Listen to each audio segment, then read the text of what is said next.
దేవుని వాక్య భాగాన్ని మనం చదువుకుందాం. అపోస్తలుడైన పౌలు గారు రోమా సంఘానికి రాస్తున్న పత్రిక, రోమా పత్రిక 5వ అధ్యాయము 19వ వచనాన్ని మనము ధ్యానం చేసుకుందాం. రోమా పత్రిక 5వ అధ్యాయము 19వ వచనం. ఏలయనగా ఒక మనిషిని అవిధేయత వలన అనేకులు పాపులుగా ఎలాగూ చేయబడిరో, అలాగే ఒకని విధేయత వలన అనేకులు నీతిమంతులుగా చేయబడుదురు. ఒక మనిషిని అవిధేయత వలన అనేకులు పాపులుగా చేయబడ్డారు. ఒక మనిషిని విధేయత వలన అనేకులు నీతిమంతులుగా చేయబడ్డారు. ఇది ఎవరి గూర్చి వ్రాయబడిందో మనకందరూ కూడా తెలిసినటువంటి విషయమే. ఒక మనిషిని అవిధేయత అంటే మన పితరుడు మరి ఆదాము చేసిన అవిధేయత వలన అతని సంతానముగా పుట్టిన మనం అందరం కూడా అవిధేయులుగా మారాం. అయితే మనలను విధేయులుగా చేయటానికి మరి ప్రభువైన యేసుక్రీస్తు ద్వారా అతని విధేయత వలన మనము నీతిమంతులముగా మార్చబడ్డాం. అందుకని ఏమంటారంటే మొదటి ఆదాము కడపటి ఆదాము అంటారు. మొదటి ఆదాము పాపము చేశాడు, అవిధేయత వలన మనం పాపమయ్యాం. కడపటి ఆదాము అయినటువంటి ప్రభువైన యేసుక్రీస్తు అతడు నీతిమంతుడు కనుక మన కోసం తన ప్రాణాన్ని అర్పించి రక్తాన్ని ధార పోసాడు కనుక మనం ఏం చేస్తామంటే అతని విధేయత వలన, విధేయత అంటే తండ్రికి విధేయత చూపుట. తండ్రి అయినటువంటి యెహోవా దేవుడు యేసుక్రీస్తుని ఈ లోకములోకి ఎందుకు పంపించాడో ఆ కార్యాన్ని నెరవేర్చడం ద్వారా చూపించిన విధేయత ద్వారా మనము నీతిమంతులుగా చేయబడ్డాం. ఇక్కడ ఒక విషయాన్ని మనము జ్ఞాపకం చేసుకోవాలి. విధేయతలో ఉన్నటువంటి ధన్యత ఏంటో మనం చూద్దాం. విధేయత వలన మరి కొన్ని శ్రమలు కలుగుతాయి, అలాగే అవిధేయత వలన కూడా కొన్ని శ్రమలు కలుగుతాయి. ఇదేమిటి అని అనుకోవచ్చు. విధేయత వలనైనా అవిధేయత వలనైనా కొన్ని శ్రమలు కలుగుతాయి. ఎలాగంటే అవిధేయత ద్వారా కలిగినటువంటి శ్రమలు విస్తారముగా ఉంటాయి. ఉదాహరణకి మనం గమనించినట్లయితే మరి ఆదామే దేవుడు చేయవద్దు అన్న పని చేశాడు, తినవద్దు అన్న పండు తిన్నాడు. అది ఆజ్ఞను అతిక్రమించాడు, పాపం చేశాడు. మరి దాని ద్వారా మనమందరం కూడా పాపులుగా మార్చబడ్డాం, అవునా? అయితే మరి ఇశ్రాయేలు ప్రజలు మరి ఇక్కడ ఐగుప్తు నుంచి కనాను దేశం వచ్చిన తర్వాత అప్పటికి మరి న్యాయాధిపతులు ఇశ్రాయేల్ ప్రజలు ఏలుతూ ఉన్నారు. అయినప్పటికీ ఇశ్రాయేలు అందరూ కూడా ఏమన్నారంటే ఈ లోక మర్యాద చొప్పున మాకు ఒక రాజు కావాలి అని అడిగారు. దానికి సమూయేలు చాలా బాధపడ్డాడు, దేవుడు అంతకన్నా బాధపడ్డాడు. నేనే రాజుగా ఉండకుండా ఈ ప్రజలు ఒక రాజును అడుగుతున్నారని సౌలుని మరి మొట్టమొదటి రాజుగా ఏర్పాటు చేసినప్పుడు ఈ సౌలు కూడా రాజ్యానికి రాకముందు, రాజ్యానికి వచ్చిన కొత్తలో దేవుని మాటలు విన్నాడు, దేవుని చిత్త ప్రకారముగా జరిగించాడు. అయితే కొంచెం స్థిరపడిన తర్వాత దేవుని ఆజ్ఞలను పూర్తిగా పాటించలేదు. దేవుడు సమూయేలుకి చెప్తే సమూయేలు సౌలుకు చెప్తున్నాడు ఏమని? అమాలేకీల్ని పూర్తిగా నాశనం చేయమని, వాళ్ళందరినీ చంపివేయమని. కానీ సౌలు ఏం చేశాడంటే మరి కొంతమంది పిల్లల్ని మరి స్త్రీలని ఉంచి మాత్రమే కాకుండా పశువుల్లో కూడా కొన్ని బలిష్టమైన వాటిని మరి ప్రక్కన పెట్టినట్టుగా చూస్తూ ఉన్నాం. సమూయేలు చదువుతాడు, నేను చెప్పినట్టుగా చేశానయ్యా. మరి ఆ ఎడ్ల రంకెలు, ఆ గొర్రెల రంకెలు ఎక్కడి నుంచి వినపడుతున్నాయి అంటే అది కూడా దేవునికి బలి అర్పించడానికి వాటిని దాచిపెట్టాను అన్నాడు. అప్పుడు అన్నాడు అక్కడ ఇప్పుడు ఏంటంటే ఆజ్ఞ అతిక్రమిస్తేనే పాపం. ఇక్కడ బలి అర్పించడం కంటే మాట వినుట శ్రేష్టం. నువ్వు దేవుని మాట అంగీకరించలేదు కనుక నీ దగ్గర నుంచి సింహాసనం తీసివేస్తానన్నాడు. ఇక్కడ గమనించండి, సౌలు యొక్క అవిధేయత అంటే దేవుని మాట వినకపోవటం, దేవుని ఆజ్ఞను పాటించకపోవటంతో ఏమైంది? అతని సింహాసనమే వెళ్ళిపోయిన పరిస్థితి. ఆ తర్వాత దావీదు రాజుగా వచ్చినట్లుగా మనం చూస్తూ ఉన్నాం. ఇంకా మరి యోనా గురించి కూడా మనకు తెలుసు. యోనాని మరి నినివే పట్టణానికి వెళ్ళి నువ్వు సువార్తను ప్రకటించు, ఈ పట్టణం మీద మరి దేవుడు మరి తన ఉగ్రతను కురిపించబోతున్నాడని చెప్పినప్పుడు ఈయన ఏం చేశాడంటే నినివే పట్టణానికి వెళ్లకుండా తర్షీషు పట్టణానికి వెళ్ళాడు. అంటే ఏంటి? దేవుని ఆలోచన కాకుండా తన ఆలోచన చెప్పుకుని చేశాడు. జరిగిన సంగతి ఏంటి? ఆ తర్వాత సముద్రంలో తుఫాన్ రావటం, అందరూ అల్లకల్లోలం అయిపోవటం, మనం తెచ్చినటువంటి సరుకులను కూడా సముద్రంలో వేస్తారు. ఆ తర్వాత వాళ్ళందరూ కూడా కలిసి ఈ ఉపద్రవం ఎవరి వలన కలిగింది అని ఆలోచన చేసి చీట్లు వేస్తే యోనా పేరుతో చీటి వచ్చినట్లు మనం చూస్తాం. అప్పుడు ఏం చేశారు? తీసి యోనాను పట్టుకొని సముద్రంలో పడవేశారు. మరి దేవుని యొక్క ప్రణాళిక కాబట్టి అదే సమయంలో ఒక గొప్ప మత్స్యము, పెద్ద చేప వచ్చి యోనాను మింగినట్లుగా చూస్తూ ఉన్నాం. అదే హిందీ బైబిల్లో అయితే మగర్ మచ్చర్ అంటారు, మోసలి అని అంటారు. అది చేప అయినా మోసలి అయినా మింగింది. 3 దినాలు చేప కడుపులో 3 దినాలు చేప కడుపులో ఉండి అప్పుడు ప్రార్థన చేస్తున్నారు, దేవా నా అతిక్రమం మన్నించాడు. ఇప్పుడు యోనా చేసిన అవిధేయత ఏంటి? దేవుడు ఒక పని చెప్తే ఇంకో పని చేస్తాడు, ఒక చోటుకి వెళ్ళమంటే ఇంకో చోటుకి. కనుక దేవుని మాట వినకుండా మనము సొంత ఇష్టానుసారముగా మనం చేసేవంటి దేవుని పట్ల అవిధేయత చూపించిన వారముగా ఉంటూ ఉంటాం. అయితే అవిధేయత వలన కలిగినటువంటి శ్రమలు ఎక్కువగా ఉంటాయి, విధేయత వలన కూడా శ్రమలు కలుగుతాయి. మనం గమనించినట్లయితే మరి ప్రభువైన యేసుక్రీస్తు గురించి కూడా ఒక మాట మనం చూస్తాం. ఏమని? ప్రభువైన యేసు గురించి చెప్పిన మాట ఏంటంటే విధేయత వలన మరి యేసుక్రీస్తు ప్రభువారు విధేయత నేర్చుకున్నాడు. విధేయత వలన అతను మరి నోరు తెరవలేదు. ఇదేంటి, నువ్వు యూదుల రాజు అంటే నీవు అన్నట్టే అన్నాడు. మరి దానికి సరైనటువంటి వాళ్ళు అనేకమైనటువంటి మాటలు మాట్లాడుతున్నా గొర్రె వలె బొచ్చు కత్తిరించు వాని ఎదుట మౌనముగా ఉన్నట్లు మౌనంగా ఉన్నాడు. విధేయత చూపించాడు. కారణం ఏంటంటే దేవుడు తనను ఈ లోకములోనికి ఎందుకు పంపించాడంటే తాను శిలువ మరణం పొందవలసి ఉన్నది. ఆ మరణము ద్వారా తను కార్చిన శిలువలో కార్చిన రక్తములో మనల్ని కూడా శుద్ధీకరించి పవిత్రపరిచి తన బిడ్డలుగా మార్చుకోవటానికి, మనం తండ్రి యొద్దకు వెళ్ళటానికి, మనకు మరి దేవునికి మధ్య ఉన్న పాపమును తుడిచివేయటానికి దేవుడు తన రక్తమును మరి ధారపోసి మనలను తండ్రిని ఏకము చేసినట్లుగా చూస్తున్నాం. ఇదేంటంటే దేవుడు అనగా తండ్రి అయిన దేవుడు యేసుక్రీస్తు ప్రభుకి, కుమారుడైన యేసుక్రీస్తుకి చెప్పిన మాటకు విధేయత చూపించాడు. శిలువ మరణము పొందినంతగా మరి అతను శ్రమల వలన విధేయత నేర్చుకున్నాడు. మీరు ఒక విషయం మరి జ్ఞాపకం చేసుకుందాం. ఇప్పుడు ఊరి చివరిలో కానీ మరి కొలిమి పెట్టేవాళ్ళు ఉంటారు. ఎనప కొలిమి, సుత్తులు, కత్తులు, గొడ్డలు తయారు చేసేవాడు. అది ఒక ఎనప మొక్క తీసుకుంటారు, వెంటనే అయిద్దా దాన్ని ఎర్రగా ఆ బొగ్గుతోనూ పొట్టులోనూ బాగా కాలవాలి. ఆ ఎర్రగా కాల్చిన తర్వాత మరి దాన్ని ఒక ఆ బండ మీద పెట్టి సూచితో అది ఏ ఆకారం రావాలో ఆ ఆకారంలోనికి రావాలి. అప్పుడు మాత్రమే నీవు పొడవలు చేయాలంటే పొడవలు అవుతుంది, గొడ్డలు చేయాలంటే గొడ్డలు అవుతుంది, మరి కత్తి చేయాలంటే కత్తి అవుతుంది. ఆ మామూలు ఎనప మొక్క నీకు కావలసిన ఒక పరికరంగా మార్చబడాలి అంటే అది కాల్చబడాలి, అది దెబ్బలు కొట్టబడాలి.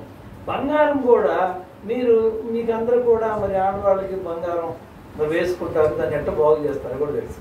కంసాలి వాని దగ్గరికి వెళ్ళిన తర్వాత బంగారం ఆయనకి ఇస్తే అది కరిగించడానికి ఏం చేస్తాడు, దాన్ని బాగా వేడి చేస్తాడు, కొలిమిలో పెడతాడు. తర్వాత ఇంకోటి యాసిడ్లో ముంచుతాడు మళ్ళీ దాన్ని. ఏమండి, అసలు వేడి చేయటమే విపరీతమైన వేడి, ఇంకా యాసిడ్లో ముంచుతాడు. అది యాసిడ్ ముంచితే అది బాగా కాలిపోయే స్వభావం, ఇంకా నీటిలో ముంచుతాడు. ఇలా చేస్తే అప్పుడు ఆ బంగారము దేశిపోతున్నట్లుగా అవుతాడు. కనుక విధేయతైనా అవిధేయతైనా, అవిధేయత వలన కలిగే శ్రమలు ఏం చేస్తాయంటే అది నష్టాన్ని కలుగజేస్తాయి, ఎక్కువైన శ్రమలు వస్తాయి. విధేయత వలన కలిగిన శ్రమలు ఏంటంటే అది దేవునికి మహిమ తెచ్చేదిగా ఉంటాయి, నీకు ఆశీర్వాదకరముగా ఉంటాయి. విధేయత వలన శ్రమ కలిగినప్పుడు మనం కృంగిపోయే వారంగా కాదు, కానీ ఆ విధేయతలో దేవుడి చిత్తానికి మనం లోబడ్డామంటే దేవుడిచ్చేటువంటి అనేకమైన ఆశీర్వాదాలు మనము పొందవచ్చు. అందుకని మనం గమనించినట్లయితే మరి హెబ్రీయులకు రాసిన పత్రిక 11వ అధ్యాయం 8వ వచనంలో ఏమని వ్రాయబడి ఉంటుంది చూద్దాం. హెబ్రీయులకు రాసిన పత్రిక 11వ అధ్యాయం 8వ వచనం.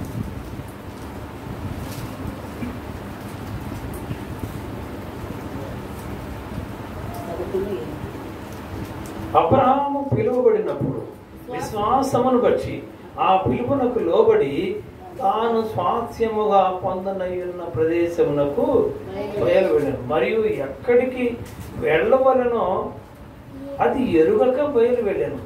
విశ్వాసమును బట్టి అతనితో ఆ వాగ్దానమునకు సమాన వారసులైన ఇస్సాకు, యాకోబు అనువారును గుడారములలో నివసించు అన్యుల దేశములో ఉన్నట్టుగా వాగ్దత్త దేశములో పరవాసులైరి. ఇక్కడ విశ్వాసాన్ని బట్టి అనగా దేవుడు చెప్పినటువంటి పిలుపుని బట్టి విశ్వాసం ఉంచాడు, నమ్మాడు. అందుకనే అతడు నమ్ముట ద్వారా అతడు ఏంటంటే ఎన్ని ఆశీర్వాదాలు పొందాడో మనము చూడవచ్చు.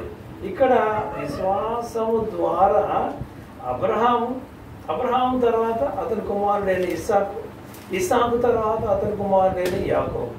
పాత నిబంధన గ్రంథంలో ఎప్పుడు పిలబడి కానీ ఎలా పిలుస్తారు సార్? అబ్రహాము దేవుడను, ఇస్సాకు దేవుడను, యాకోబు దేవుడను, దావీదునకు కూడా నేను దేవుడు. ఎంత గొప్ప సంగతి అండి! అసలు మన దేవుడని ఆయన పిలిపించుకోవడం ఎంత ఇష్టం అండి. ఇప్పుడు రేపు పొద్దున మనల్ని కూడా మరి ఎవరి దగ్గరైనా దేవుడు సాక్షి చెప్పాలంటే నేను ఇదిగో రవికుమార్ గారి దేవుడను, లేదా రవికుమార్ దేవుడను, లేదా ఐజాక్ దేవుడను, సువార్తమ్మ దేవుడను, రత్నకుమారి దేవుడను అని చెప్పు. ఎంత గొప్ప సంగతి అంటే మనకి గుర్తింపు ఎలా వచ్చిందంటే ఆయన దేవుడయ్యింది, దేవుని కుమారుడయ్యింది, మన కోసం వచ్చి మనం ఆయన ఆరాధన చేస్తుంటే ఆయన అంటున్నాడు, నువ్వు నా కుమారుడు, నువ్వు నా కుమార్తెవు, నేను నీ దేవుడిగా పిలువబడుతున్నాను. ఎంత గొప్ప సంగతి! అబ్రహాము దేవుడు, ఇస్సాకు దేవుడు, యాకోబు దేవుడు లాగా నాకు కూడా ఆయన దేవుడై ఉన్నారు. మన దేవుడుగా మన పేరు పెట్టి పిలిచి ఆయన దేవుడిగా ఉండటానికి ఇష్టపడుతున్నట్లుగా మనం చూస్తూ ఉన్నాం. ఇంకా మనం గమనించినట్లయితే ఈ అబ్రహాము విషయంలో మనం చూస్తే ఆదికాండము 17వ అధ్యాయం 5వ వచనం ఒకసారి మనం చదువుకుందాం. ఆదికాండం 17వ అధ్యాయం 5వ వచనం చదువుతారా? 17వ అధ్యాయము 5వ వచనం. మరియు ఇక మీదట నీ పేరు అబ్రాము అనబడదు, నిన్ను అనేక జనములకు తండ్రిగా నియమించింది కనుక నీ పేరు అబ్రహాము అనబడను. అంటే ఏంటి? ఇక్కడ మొట్టమొదటి ఆశీర్వాదం, అబ్రహాము దేవుని పట్ల విధేయత చూపించాడు. ఇదిగో 12వ అధ్యాయం మొదటి చూస్తే నీవు ఈ దేశము నుండి, నీ తండ్రి ఇంటి నుండి ఇక్కడ దీన్ని విడిచిపెట్టి నేను నీకు చూపించే దేశానికి రమ్మని చెప్పాడు. అక్కడ అలాగే ఎక్కడికి వెళ్ళాలి ప్రభా అని అడగల, చెప్పగానే వెంటనే తన దేశాన్ని, తన ఇంటిని విడిచిపెట్టి, తన తండ్రిని విడిచిపెట్టి దేవుడు చూపించే దేశానికి బయలుదేరారు. అంటే ఎక్కడికి అని అడగకుండానే అలా బయటకు వచ్చాడంటే అతడు దేవుని పట్ల చూపించిన విధేయత, ఆ విధేయత వలన పొందిన మొట్టమొదటి ఆశీర్వాదం ఏంటంటే ఇక్కడ 17వ అధ్యాయం 5వ వచనం మనం చూసినట్టుగా మరి ఇక్కడ విధేయత చూపించిన దానిని బట్టి మరియు ఇక మీదట నీ పేరు అబ్రాము అనబడదు. అంటే అప్పటిదాకా ఆయన పేరు అబ్రాము, అయితే ఆ పేరు మార్చి ఏం చేశాడు? అబ్రహాము అన్నాడు. ఇక్కడ అబ్రహాము అంటే అనేక జనములకు తండ్రి అని అర్థం. అనేక జనములకు తండ్రి అంటే అబ్రాము అబ్రహాముగా మార్చబడ్డాడు. అక్కడ ఉన్నటువంటి ఒక వ్యక్తిగా ఉన్నటువంటి వ్యక్తిని అనేకమైన జనములకు తండ్రిగా చేసినట్లుగా మనం చూస్తూ ఉన్నాం. అలాగే మరి యొక్క మాటను మనము గమనించుకుందాం.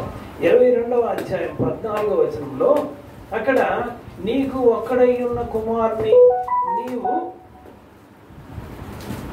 బలి అర్పించాలి అని చెప్పినట్లుగా మనం చూస్తూ ఉన్నాం. ఒక్కడై ఉన్న నీ కుమారుని బలి అర్పించాలి అని.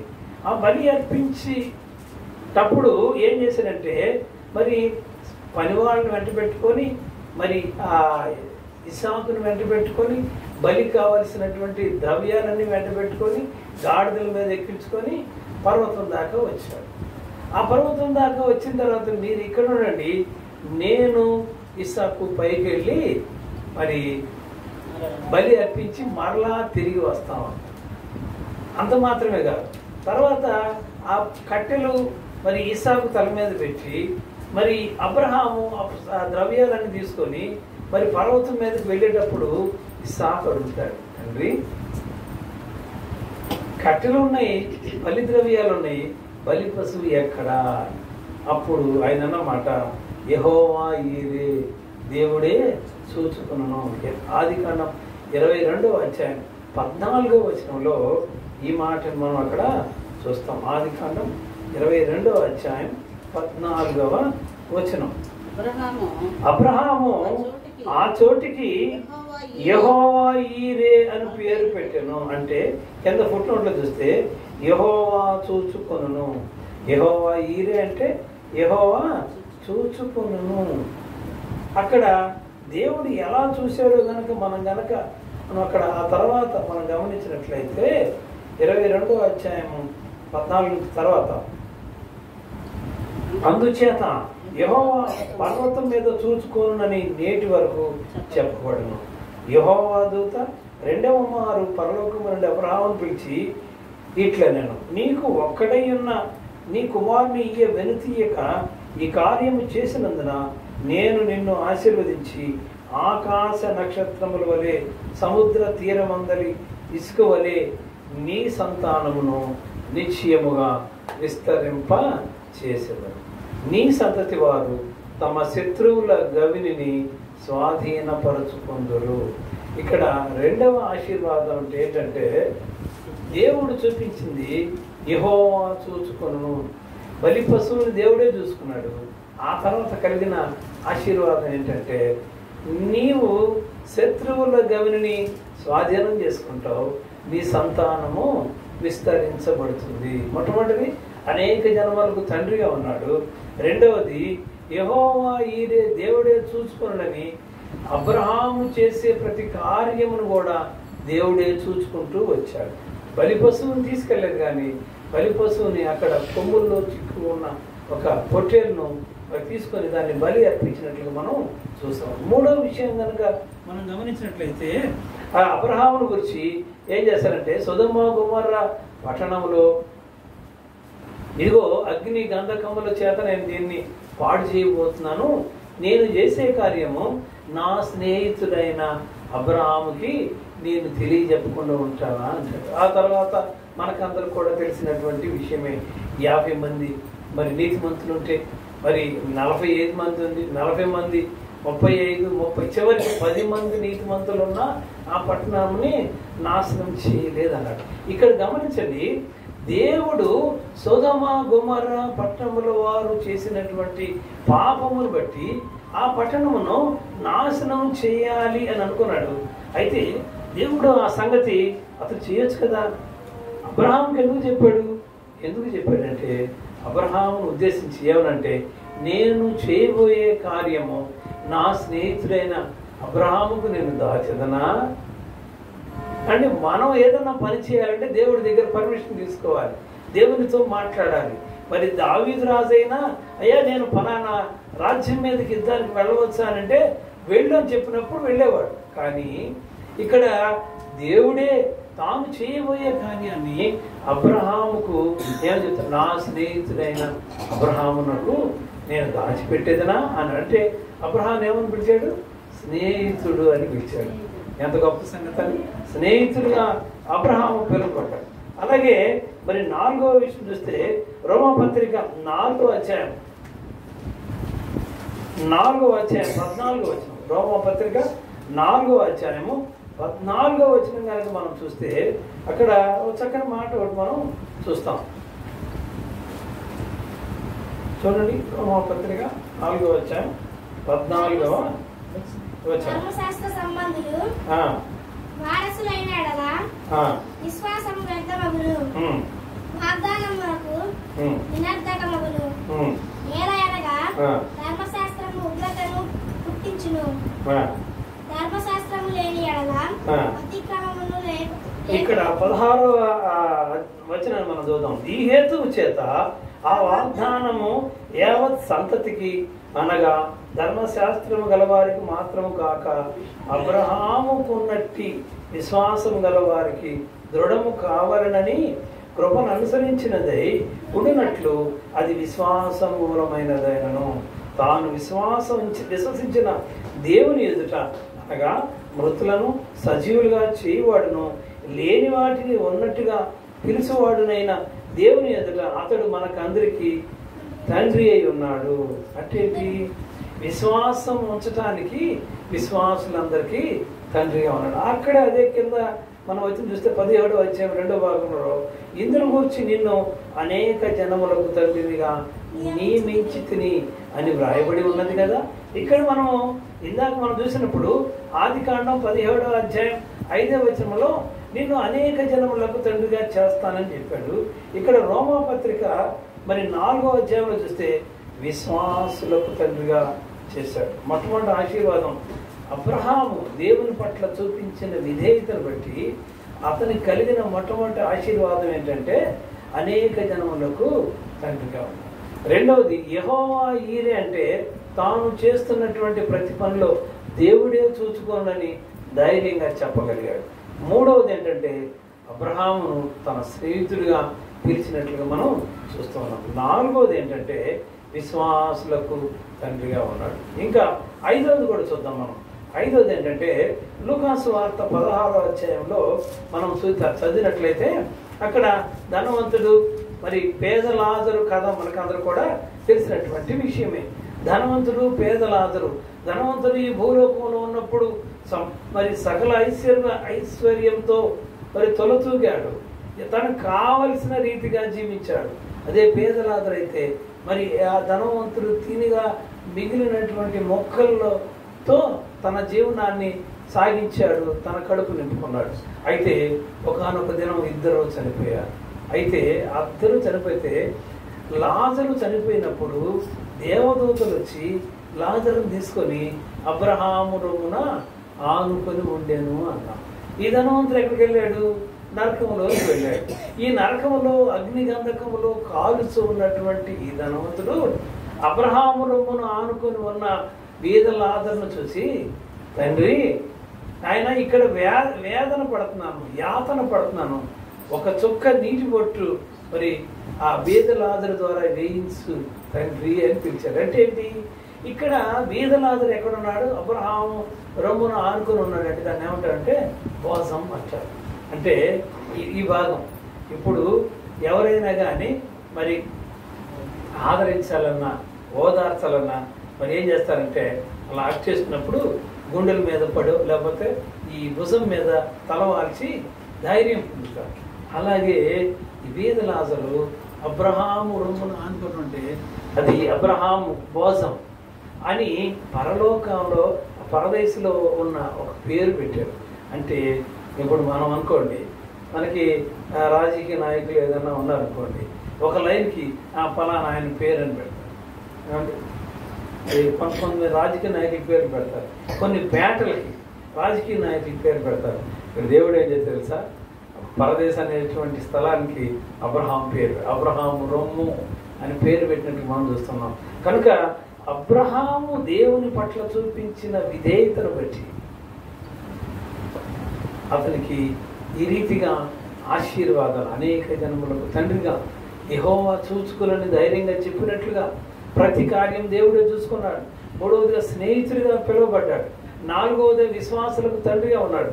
ఐదవదిగా పరదేశంలో అతని పేరుతో అబ్రహాం రొమ్ము అనేటువంటి స్థలం ఉంది. ఆ వక్షస్థలము అది విశ్వాసులకు ఆశ్రయ స్థానము. ఈ రీతిగా ఆశీర్వదించబడ్డారు. ఇంకా మనం చూసినట్లయితే మరి నూతన నిబంధనలో పేతురు గారు కూడా చూద్దాం. యోహాను సువార్త 21వ అధ్యాయం 5-6 వచనాలు కనుక మనం చదివితే, యోహాను సువార్త 21వ అధ్యాయం 5-6 వచనాలు. యేసు పిల్లలారా భోజనమునకు మీ యొద్ద ఏమైనా ఉన్నదా అని వారిని అడగగా లేదని వారు ఆయనతో చెప్పింది. అప్పుడు ఆయన దోనె కుడి ప్రక్కన వల వేయుడని మీకు దొరుకునని చెప్పాను కనుక వారు అలాగూ వేయగా చేపలు విస్తారముగా పడినందున వల లాగలేకపోయాను. పేతురు గారు అప్పటిదాకా క్రీస్తుతోనే ఉన్నాడు.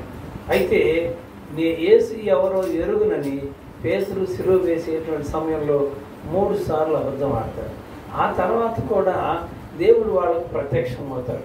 అప్పుడు కూడా మరి పేతురు భయపడ్డాడు. తర్వాత ఏమన్నంటే, నాకు ఇవన్నీ వద్దు, నేను చేపలు పట్టుకోవడానికి వెళ్తాను, మీరు కూడా వస్తారంటే ఇంకా అతనితో పాటు ఇంకా కొంతమంది వెళ్ళారు. 21వ అధ్యాయం 2లో చూస్తే 2వ వచనంలో సీమోను పేతురు, దిదుమ అనబడిన తోమ, గలలీలోని కానా ఊరివాడకు నతానియేలు, జబదేయి కుమారులు వీళ్ళు కూడా ఉన్నారు. వీళ్ళందరూ పేతురు అన్నాడు, నేను చేపలు పట్టడానికి వెళతానంటే అయ్యా మేము కూడా వస్తామన్నారు. ఆ జడిన కోతి వనం వల్ల చేసిందని పేతురు చెడింది కాక మిగతా వాళ్ళని కూడా జరగబడతారు. అలా వెళ్తే ఎంత వల వేసినా ఎంత ప్రయాసపడినా చేపలు పడలేదు.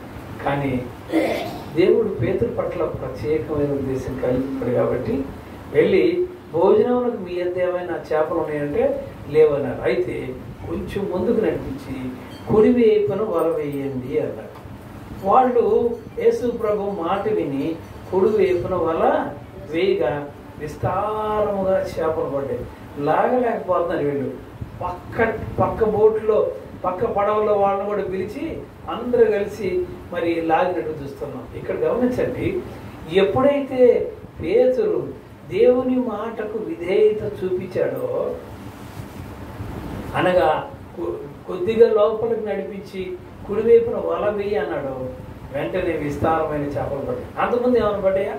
ఎంత ప్రయాసపడినా కానీ పడలేదు. కనుక విధేయత కనుక మనం చూపిస్తే మనకు అనిపించవచ్చు ఎదురుగా దారి ఏం కనపట్లేదు ఎలాగాని.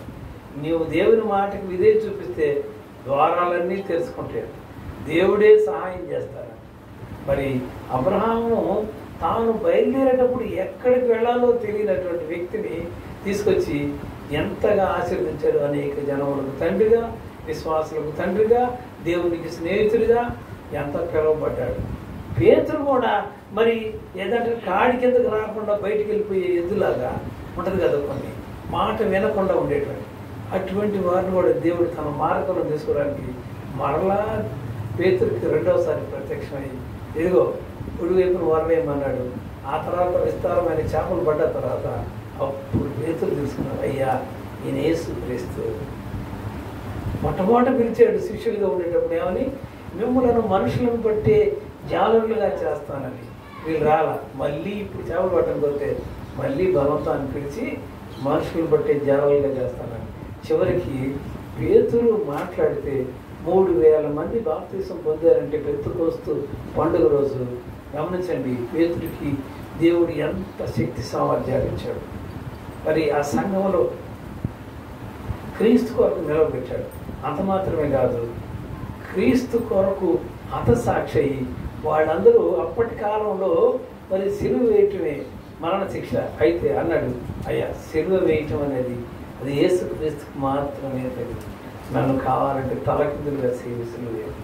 అలా తలకిందులుగా సిలువ వేయబడ్డాడు. మాట వినటం ద్వారా, విధేయత చూపించటం ద్వారా ఎటువంటి ధన్యత ఉన్నదో మనం అబ్రహాం బట్టి చూసాం, పేతురుని బట్టి కూడా చూసాం. మరి ఒక మాట చూద్దాం. మరి యేసుక్రీస్తు యొక్క మాటలు బోధలు వినడానికి అనేక మంది వచ్చారు. అప్పటికి 3 దినాల నుంచి వాళ్ళకి ఆహారం లేదు. యేసయ్య మాటలే వింటున్నాడు. యేసయ్య అన్నాడు, నా ప్రజలు మరి 3 దినాల నుంచి నా దగ్గరే ఉన్నారు, వారికి ఆహారం లేదు కదా, మీరే పెట్టాలని శిష్యులు చెప్పారు. ఒక్క స్త్రీలే 5,000 మంది ఉన్నారు, మిగతా ఎంతమంది ఉంటారు, పురుషులు కానీ పిల్లలు కానీ అంటే అంటారు. ఇంతమందికి భోజనం మేము ఎక్కడ పెట్టామయ్యా, మా దగ్గర అంతా నేను చెప్తున్నాను పెట్టమని అన్నప్పుడు మీ దగ్గర ఏమైనా ఉందంటే ఏముంది, ఒక చిన్న బాబు చెప్పిన మాట ఏముంది, ఎన్ని రొట్టెలు, 5 రొట్టెలు 2 చేపలు, 5,000 పైగా. ఎలా సాధ్యమైంది? మళ్ళీ మిగిలిన ముక్కలు ఏరితే 12 అంటే ఎంత విస్తారంగా ఉందంటే అది సాధ్యమా? దేవునికి మాటకు విధేయులు అవ్వాలి. దేవుని చెప్పిన మాట మనము వినాలి. నువ్వు ఫలానా ప్రదేశానికి వెళ్ళి పరిచయం చేయమంటే చేయాల్సిందే, అక్కడ కాదు నేను ఇక్కడే చేస్తానంటే కుదరదు. దేవుని ఏ మాట చెప్తే ఆ మాట, ఎనీథింగ్. అబ్రహాం ఏమన్నాడు, ఎస్ ఎస్ నేను చేస్తా అంటాడు. ప్రతిదానికి ఒప్పుకున్నాడు. పేతురు కూడా అది ఒప్పుకున్నాడు, శిష్యులు కూడా అక్కడ ఒప్పుకున్నాడు. మరి దేవుడు మరి ఎంతగానో విస్తారముగా దీవించినట్లుగా మనం చూస్తున్నాం. కాబట్టి మనం తెలుసుకోవాల్సింది ఏంటంటే అపోస్తల కార్యాల గ్రంథం 2వ అధ్యాయం 40వ వచనంలో, మీరు మూర్ఖులైన ఈ తరము వారికి వేరై రక్షణ పొందుడని వారిని హెచ్చరించెను. మనము దేవునికి విధేయత కలిగి ఉండాలంటే మనం నేర్చుకోవాల్సిన మరొకటి ఏంటో తెలుసా? మనం ఎక్కడ కూర్చుంటున్నాం, ఎవరితో ఉంటున్నాం. మూర్ఖులైన ఈ తరము వారికి అనగా ఎప్పుడు కూడా పాపములోనే జీవిస్తూ పాపమే చేస్తూ ఉన్న వారితో మనము ఉండకూడదు. వాళ్ళు రమ్మన్న చోటికి మనము వెళ్ళకూడదు. ఏముందులే అనుకుంటాం, ఆ తర్వాత ఆ పాపమే మనకి అంటుకుంటాం. అలా అంటుకుంటే దేవుని మాటను వినే వ్యక్తిగా ఉండవు. దేవుని మాట నీకు వినపడదు. ఆ మాట వినపడితే ఆ మాటను విధేయతగా చూపించారు కదా, ఆ మాట మనకు వినపడేలాగా ఉండాలని ఉంది. అందుకనే ఎబ్రిల్ రాసిన పత్రిక 5వ అధ్యాయం 8వ వచనం చదివినట్లయితే ఒక మాట చదువుకున్నాం, ముగించుకున్నాం. ఎబ్రిల్ రాసిన పత్రిక 5వ అధ్యాయం 8వ వచనంలో చక్కని మాట ఒకటి మనం చూస్తాం. ఆయన కుమారుడయ్యుండి తాను పొందిన శ్రమల వలన అని యేసుక్రీస్తు ప్రభువారే శ్రమలు పొందినప్పుడు మరి తండ్రిని మరి ఎదురు దూషించలేదు, ఏం మాట్లాడలేదు. ఇంకా పైగా ఏమన్నాడు, దాన్ని విధేయత నేర్చుకోలేను. చాలా మందికి మరి దెబ్బలు తగులుతాయి, మరి ఆ యాక్సిడెంట్లు అవుతాయి. నాకు కూడా మరి చేయి దెబ్బ తగిలింది కదా. కొంతమంది చాలామంది కూడా మరి అంటారు, హాస్పిటల్లో ఉంటారు, వాళ్ళు అంటారు హాస్టల్ పిల్లలకి ఎందుకు రావాలండి అని. దేవుడు పక్షపాతి కాదంట. వెలుగు చూస్తున్నాం, వెలుగు మనకేనా లేకపోతే పాపాత్మలు కూడానా? గాలి మనకేనా పాపాత్మలు కూడానా? సమానంగా ఉంటుంది, కానీ ప్రతిఫలం తర్వాత అక్కడ ఉంది. దాన్ని మనం జ్ఞాపకం చేసుకోవాలి. అంతటి దేవుడయ్యుండి, దేవుని కుమారుడయ్యుండి ఆయనే శ్రమలు పొంది ఆ శ్రమల వలన విధేయత నేర్చుకోలేము. సో విధేయత అనగా దేవుని మాటకు విధేయత చూపిస్తే, దానికి ముందుగా కుటుంబంలో పిల్లలు తల్లిదండ్రుల మాటకు విధేయత చూపించాలి. ఎంతమంది చూపిస్తున్నారు?